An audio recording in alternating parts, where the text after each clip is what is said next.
अस्सलामु अलैकुम वरहमतुल्लाहि वबरकातुहू। उम्मीद करता हूँ दोस्तों आप तमाम हज़रात खैरियत से होंगे।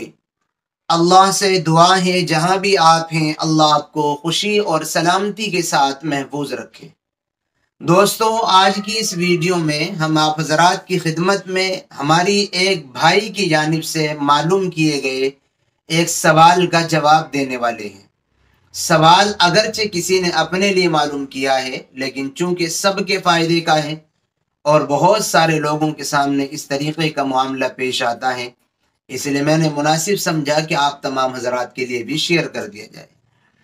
सवाल है हैज़ की हालत में शादी के ताल्लुक़ से कि अगर औरत को औरत के पीरियड चल रहे हों, औरत हालत हैज़ में हो, माहवारी चल रही हो, तो इस ताल्लुक़ से सवाल है कि शादी होगी या नहीं। देखिए सवाल सुन लेते हैं। पहले सवाल है, कुछ महीने पहले मेरी शादी हुई थी और शादी के दौरान मेरी बीवी हैज़ की हालत में थी। किसी ने मुझसे कहा कि माहवारी की हालत में शादी करना मना है। क्या ये बात सही है? अगर ऐसा है तो अब मुझे क्या करना चाहिए? ये इंसाफ का सवाल है। अब इसका जवाब आप हज़रात सुन लीजिए। याद रखें, निकाह माहवारी की हालत में, पीरियड में, हैज़ की हालत में भी सही हो जाता है और निकाह के सही ना होने की कोई वजह नहीं है। अगर किसी लड़की का निकाह इस हालत में हो कि वो हैज़ से है, माहवारी चल रही है, पीरियड है, तो निकाह पर उससे कोई फ़र्क नहीं पड़ता, निकाह बिल्कुल सही हो जाता है। लिहाजा जिसने आपको ये बतलाया है कि निकाह सही नहीं होता, उसने आपकी गलत रहनुमाई की है और आपको गलत बतलाया है, उनको सही मालूमात नहीं है। दीन की बात और दीन के सिलसिले में मालूम करना उन लोगों से चाहिए जो दीन के माहिर हैं। किसी से भी अगर आप कुछ भी मालूम करेंगे तो आपकी गलत रहनुमाई करेगा और आपकी बेराह रवी का वो जरिया बन जाएगा। तो याद रखें, निकाह हालत हैज़ में, पीरियड में और माहवारी में सही हो जाता है, निकाह पर कोई फर्क नहीं पड़ता।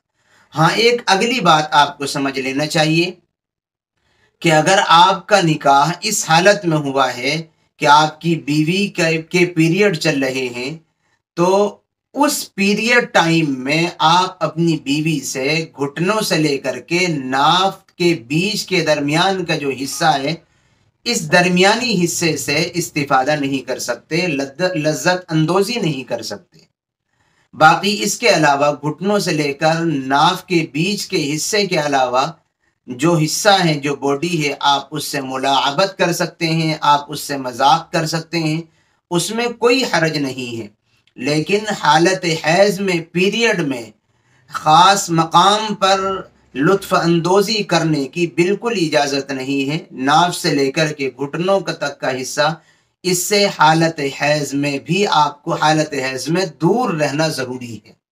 और इस हालत में हम बिस्तरी करने और मुजामअत और मुबाशरत करने की शरीयत मुताहरा ने हराम करार दिया है और इसकी हुर्मत की ताकीद बयान फरमाई है। कुरान करीम में बारी ताला फरमाता है, वयसअलूनका अनिल महीज़ कुल हुवा अज़ा फ़अतज़िलुन निसा फिल महीज़। ए पैगंबर, ये सहाबा आपसे हैज़ के बारे में मालूम करते हैं, पीरियड के बारे में मालूम करते हैं, तो आप इनसे कह दीजिए कि पीरियड और हैज़ ये गंदगी है और इस गंदगी के ज़माने में, माहवारी के टाइम में आपको अपनी औरतों से दूर रहना चाहिए। तो बात आसान लफ्ज़ों में ये हुई कि हैज़ की हालत में निकाह तो सही हो जाता है, लेकिन मुबाशरत और मुजामअत, हम बिस्तरी करने की, नाफ से लेकर के घुटनों तक के बदन से इस्तिमता और लुत्फ़ अंदोज़ी करने की इजाज़त नहीं रहती। हाँ, जब हम बस हैज़ से और पीरियड से औरत पाक हो जाए तो फिर वो आपकी बीवी हैं और आप उनके शौहर हैं, फिर आपके और उनके दरमियान कोई चीज़ हाइल नहीं रहती। शरीयत ने कोई पाबंदी नहीं लगाई है, लेकिन इस ख़ास टाइम में आपको बचना ज़रूरी है, वरना आप गुनाह कबीरा का इर्तिकाब करके अल्लाह के नाफरमान बंदे शुमार किए जाएंगे। उम्मीद करता हूँ बात आपकी समझ आ गई होगी। दुआओं की दरख्वास्त है, फिर मिलेंगे इंशाअल्लाह किसी नई और अच्छी वीडियो के साथ। अस्सलामु अलैकुम वरहमतुल्लाहि वबरकातुहू।